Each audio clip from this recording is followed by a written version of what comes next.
I joined the Hello Kitty tag swap hosted by Jentaleigh here on YouTube. This is the tag I will be making.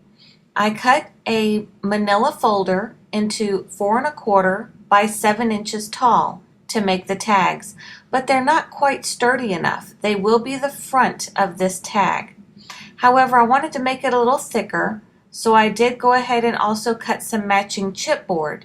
These chipboard pieces are also 4¼ by 7 inches. So now I'm going to show all the products I used for this tag. Start with the Peony Scarlet Red, as well as the Bouganvillia Fuschia Magical Micas by Lindys Stamp Gang. I also used the Bachelor Button Blue for the flower, as well as for the seam binding on the top of this tag as I showed in my previous video. Also used is the Mission Bells Brown. It was used to highlight this flower, also on the front of the tag. I used the embossing powder called Angel Wings Gold by Lindys Stamp Gang to add this clear, thick effect on the back. It adds another layer of dimension to the background to give another layer of texture. The last color I used is embossing powder Lapis Lazuli Blue Gold. It was used on the sleeve as well as the negative space of the punch and on all the edges of all of these flower stamps that I added to the front of the tag. Then I used the Distress Ink Walnut Stain by Tim Holtz along with the applicator, all on the edges to help Hello Kitty stand out and also on the Hello Kitty embossed portion. The eyes are done with glossy accents as well as the whiskers to help it all stand out.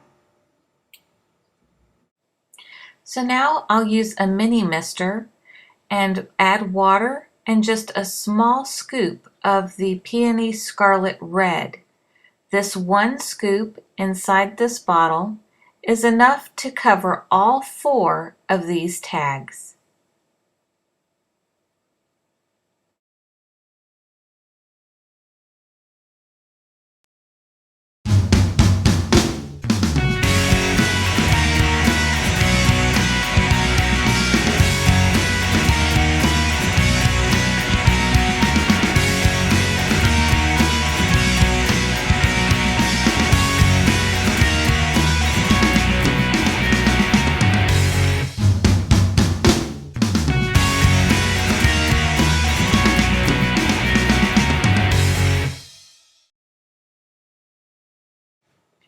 Now I move on to the Bouganvillia Fuchsia Magical Micas. I do the same thing. This is going to be for the edges of the tag.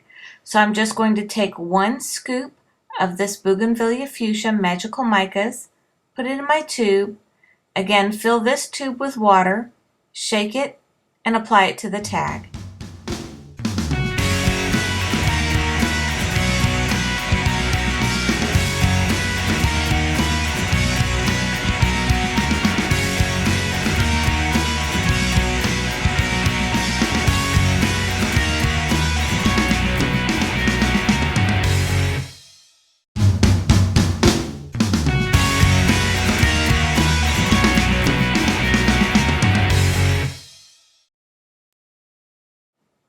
Now I take the Martha Stewart edge puncher and I center my tag using the measurement guide to make sure it's centered.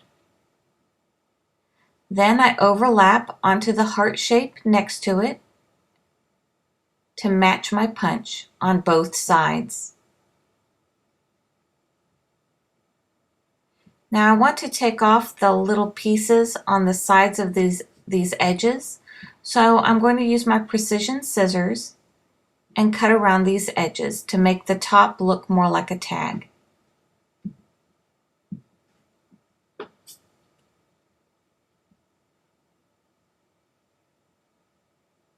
And then I have a nice looking tag top for my project.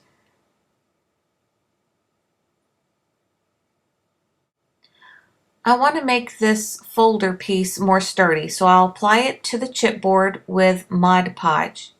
Now, sometimes my Mod Podge lid gets stuck, so I'll use my heat tool just a little bit to melt the edge and then take it right off.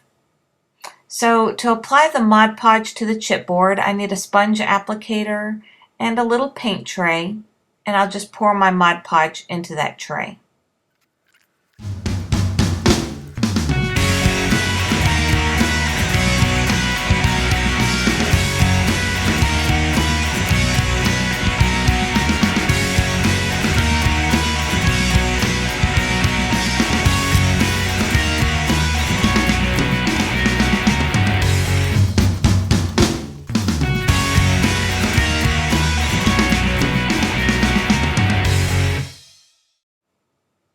Now what I use is chiyogami.